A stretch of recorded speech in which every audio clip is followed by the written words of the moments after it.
Hello বন্ধুরা, আজকে বানালাম পাটিসাপটা।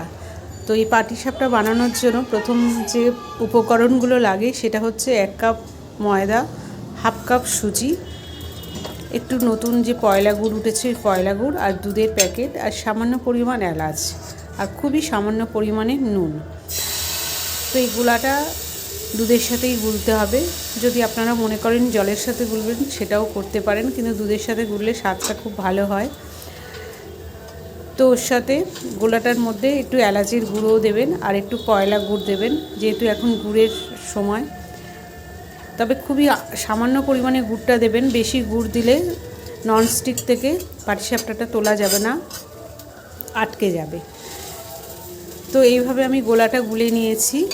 গুলে নিয়ে মিনিট 20 ওটাকে চাপা দিয়ে রেখে দিয়েছি যাতে সুজিটা ফুলে ওঠে।